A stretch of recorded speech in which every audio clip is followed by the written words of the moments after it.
Est-ce que tu te sens coincé dans ta vie? Est-ce que tout est un peu moyen? Même si, vu de l'extérieur, en façade, on pourrait croire que ta vie est presque parfaite. T'as un job stable, ou t'es dans un cursus d'études qui est intéressant. T'as une famille, des amis, tu sors, et de l'extérieur, tout a l'air d'aller bien. Mais à l'intérieur, tu sens qu'il y a quelque chose qui cloche. Tu sais pas quoi, mais il y a un malaise. Tu sens que tout est un peu bof, et tu commences à avoir vraiment peur qu'à la fin de ta vie, t'aies des regrets. Des regrets de pas avoir fait ceci ou cela, et tu commences de plus en plus à avoir l'impression que tu vis juste comme un automate, que tu suis ta routine sans te poser de questions. Jour après jour, ça fait des années, et à présent, ce sentiment de malaise, ce sentiment qu'il y a quelque chose qui cloche, il commence à devenir de plus en plus important. Si c'est ton cas, écoute-moi bien, parce que j'ai été à ta place et j'ai réussi à m'en sortir, même si parfois, par moments, je me sens encore coincée. Et il y a une chose qui m'a énormément aidée à justement sortir de cette situation et qui encore maintenant, quand je me sens coincée, m'aide à sortir de ces petites situations. Et c'est ce dont j'aimerais parler aujourd'hui pour que, après cette vidéo, tu puisses enfin avoir plus de clarté sur ce qui se passe dans ta vie, sur ce que tu devrais faire pour éviter d'avoir des regrets et surtout pour arrêter ce sentiment intérieur de il y a quelque chose qui cloche et je sais pas quoi. Mais avant ça, j'aimerais qu'on parle d'un piège extrêmement commun dans ce genre de situation et c'est celui dans lequel j'étais emprisonnée, je suis restée emprisonnée pendant des années. C'est le piège de la complaisance. C'est cette tendance assez collective finalement actuellement de se contenter d'une vie moyenne où tout semble acceptable, où tout de l'extérieur semble bien, où on se fixe vraiment sur les apparences, sur l'image, sur ce qu'on renvoie à l'autre, mais à l'intérieur, il n'y a pas de véritable passion. Il y a une sorte même de frustration qui s'accumule, une sorte d'aigreur, de pessimisme, où jour après jour, on sait même pas vraiment pourquoi on est là, il n'y a pas vraiment de sens, juste on fait ce qu'on doit faire parce que c'est comme ça. Et les conséquences à ça, c'est que on vit comme des robots finalement, on fait ce qu'on doit faire sans même se demander pourquoi. On n'a pas de relation vraiment profonde ni sincère. Et comme je l'ai dit, c'est l'apparence qui compte. Le problème, c'est que ça engendre un sentiment de malheur, d'insatisfaction intérieure, alors que les conditions extérieures sont a priori positives. Donc une maison, je sais pas, une jolie voiture, un job stable, un mariage, des enfants. Et ce sont des conditions de vie qui ont le potentiel de nous permettre de créer une vie qui soit vraiment incroyable.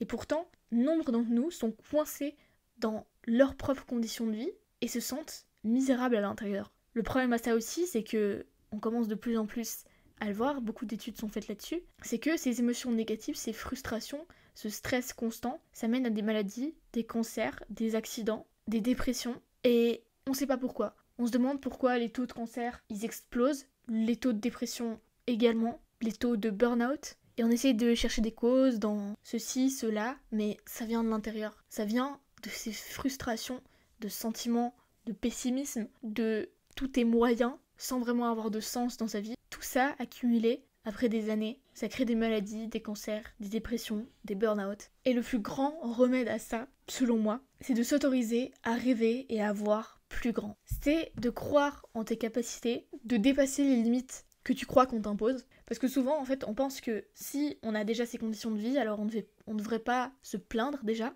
on ne devrait pas vouloir mieux, on ne devrait pas vouloir plus. Et on pense que c'est pas possible même d'avoir plus ou mieux. Mais ici, il faut prendre conscience de ta liberté. T'as une liberté énorme. Si t'es en train de regarder cette vidéo-là, que t'habites dans un pays développé, que t'as un toit à manger tous les jours, que tu vis pas dans un pays en guerre, t'as une liberté qui est gigantesque. Et cette liberté-là, elle commence par la liberté intérieure de choisir ce que tu veux faire tous les jours. Alors évidemment, c'est peut-être pas possible si t'as un tel ou tel job, je suis d'accord, mais c'est plus la liberté de choisir si tu veux faire un travail sur toi, si tu veux pas faire un travail sur toi, si tu veux améliorer ce sentiment intérieur de il y a quelque chose qui cloche, ou si tu vas simplement te contenter de ça, de prendre conscience que tu as la liberté toujours de faire un choix, même si tes conditions extérieures te font croire que c'est pas toujours le cas. Et le fait de croire en tes capacités et de dépasser les limites que tu crois qu'on t'impose, ça va réveiller en toi des forces et des ressources qui sont absolument insoupçonnées, que tu penses même pas que tu as.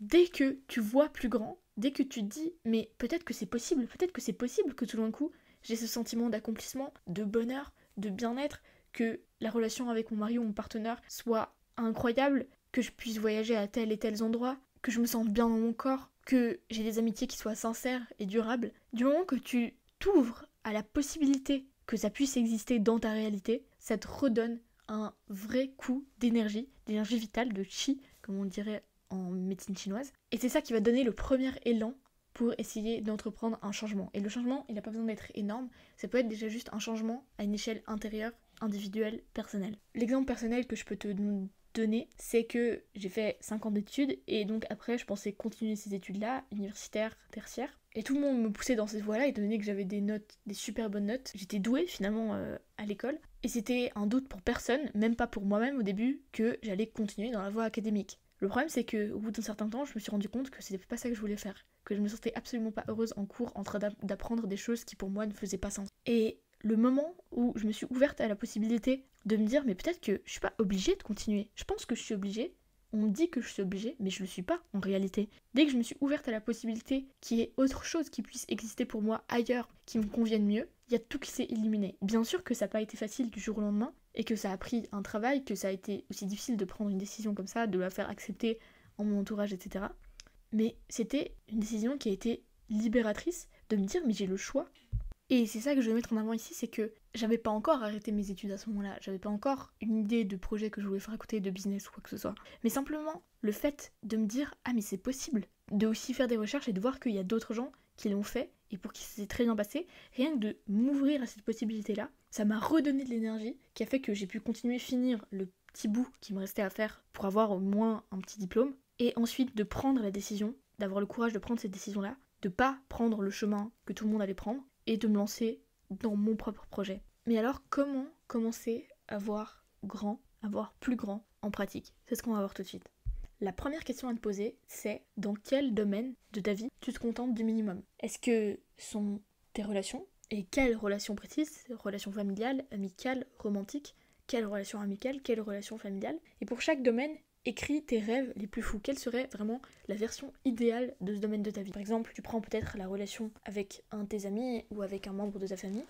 Quel serait le scénario idéal? Que vraiment, tu te dis, mais ça, ce serait incroyable, ce serait que dans mes rêves, mais ce serait juste génial. Écris-le. Puis, réfléchis si tu pourrais pas encore rendre ce rêve-là, ou cette situation idéale, encore 2 fois plus importante. C'est-à-dire, maintenant, tu as une situation déjà idéale, essaye de la rendre encore plus idéale. Comment, à partir de cette base-là, tu peux aller encore plus loin, réfléchir encore plus grand, voir encore plus grand. Et pour ça, un petit tip, c'est que tu peux utiliser Pinterest, parce que je sais que moi je suis une personne très visuelle, peut-être que c'est ton cas aussi, parce que ça va t'aider finalement à t'ancrer dans la réalité de c'est possible. Si t'as des images sous les yeux de, je sais pas, par exemple la maison de rêve que t'aimerais avoir, parce que peut-être t'as pas encore ta maison de rêve, ou je ne sais quoi, et tu penses que c'est pas possible, de voir des exemples de cette maison en question, ou alors si ton rêve c'est d'avoir un groupe d'amis sincères qui va en vacances ensemble ou je ne sais pas quoi, d'avoir des images sous les yeux, ça peut t'aider dans ton processus d'écriture, d'imagination, etc.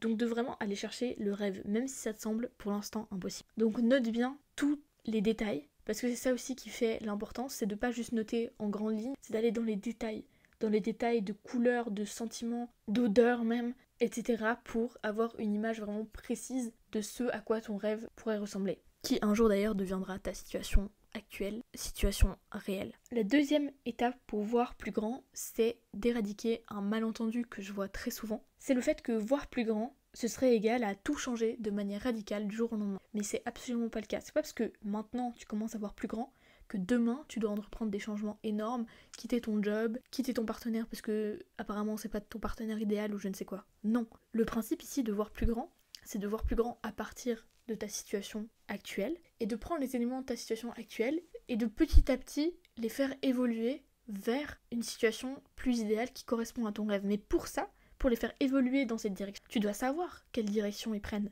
Et pour savoir quelle direction telle ou telle situation, tel ou tel aspect de ta vie devrait prendre, tu dois adopter une nouvelle mentalité, faire un premier pas, puis un autre, et ainsi de suite, pour éventuellement y arriver. Donc ici, voir plus grand, c'est pas tout changer du jour au lendemain, absolument pas. Il s'agit plutôt d'avoir une vision qui donne un sens à ce que tu fais. Parce que si t'as l'impression de vivre comme un robot, c'est que t'as pas vraiment la sensation d'avancer vers un objectif, ou du moins un objectif qui fasse sens pour toi. Donc, même si ce n'est au début pas possible dans tous les domaines de ta vie de changer toutes les choses qui te conviennent actuellement pas, le but c'est de te focus d'abord sur un seul de ces aspects, généralement c'est le pire, celui qui nécessite le plus de changements, et d'abord de te poser la question pour savoir dans quelle direction tu vas, puis petit à petit d'entreprendre quelques petits changements, et ça peut être même des changements intérieurs, pour s'approcher de ce rêve. Et la troisième étape ici, c'est donc de commencer par les bases. Les bases, c'est tout ce qui vient de l'intérieur, parce que le changement, il commence de l'intérieur. Je le répète encore et encore. Donc c'est tout ce qui touche à ta confiance en toi, à ton estime de toi, et au fait de guérir les blocages que tu pourrais avoir. Donc c'est les lourds bagages comme des blocages émotionnels, des traumas, des croyances limitantes. Parce que ça impacte tout le reste de ta vie. C'est vraiment base de tout ce que tu fais. Et t'en es généralement pas conscient quand t'as des blocages ou des anciens traumas, etc. Et je tiens à dire ici que un traumatisme, c'est pas forcément lié à une situation catastrophique ou qu'on considérerait habituellement comme traumatique. Le traumatisme, il découle de la perception d'un événement qu'un individu a eu. Donc toi, peut-être qu'en tant qu'enfant, une situation banale, je sais pas, t'as fait un bouquet de fleurs, tu l'as donné à ta maman et ta maman, elle l'a pas refusé, mais elle a trouvé que c'était pas très beau, ou alors même à quelqu'un d'autre, peu importe. Rien que ça peut créer un traumatisme. Et je dis pas ça pour dire, ah ben voilà, on a tous des traumatismes, voilà, on est traumatisés, on va se victimiser pour le restant de nos jours. C'est pas le but. Le but, c'est justement qu'on puisse prendre conscience de ces blocages-là, et qu'on prenne conscience surtout que ça peut avoir un effet boule de neige sur le restant de notre vie, et que donc si on règle la situation de base, donc en l'occurrence toi qui a fait un bouquet de fleurs, et l'adulte qui l'a pas accepté ou qui l'a un peu dénigré, et qui fait que maintenant quand tu fais quelque chose pour un projet ou peu importe, t'as tout le temps l'impression que c'est pas assez bien, ou que tu devrais faire mieux, ou alors que la personne va pas aimer ce que t'as fait. Quand on règle ce problème de base là, tout d'un coup tout le reste devient plus facile, alors même que c'était un petit événement de base dont on se souvenait même pas. Donc c'est ça que j'entends ici par supprimer tous les lourds bagages, parce que ça impacte tout le reste, et surtout ça impacte ta capacité à suivre ce qui te fait vraiment vibrer. Parce que si tu penses que t'es pas capable, si tu penses que t'es nul, si tu penses que t'as pas de valeur, évidemment que tu vas pas oser, pas avoir le courage de suivre tes rêves. Et le courage ou l'audace, c'est pas quelque chose d'inné, c'est quelque chose qui se travaille. Et c'est très difficile de le faire quand on a des boulets aux pieds qui nous retiennent. En l'occurrence, ces boulets sont tous ces blocages, tous ces traumatismes, et qui nous empêchent d'avancer. En résumé, il n'y a aucune limite à ce que tu peux accomplir, vraiment. Du moment que tu y crois, que tu as confiance en toi, et je sais que c'est facile à dire, c'est pour ça que j'ai fait cette parenthèse sur ce travail de guérison, ce travail sur soi qu'il y a à faire pour pouvoir être libéré justement de tous ces poids, et ensuite avoir le courage, l'audace, la confiance en soi, l'estime de soi, pour pouvoir avancer en direction de ses rêves. Et la petite action que je te propose aujourd'hui, c'est de bloquer 20 minutes, de revenir aux questions ci-dessus, et de vraiment prendre le temps d'y répondre. Pour ça, t'as pas besoin de revenir en arrière dans la vidéo. Tu peux simplement cliquer sur le lien en description. T'as une mind map complète qui détaille et résume la vidéo, où tu trouveras toutes les questions et toutes les informations que je t'ai données jusqu'à maintenant. Ensuite de ça, quand t'as répondu à ces questions-là, j'aimerais que tu choisisses un domaine dans lequel tu veux commencer à voir plus grand. Ça peut être ta relation avec tes enfants, ta relation à ton corps, le fait de te sentir bien dans ton corps, ton travail, peu importe.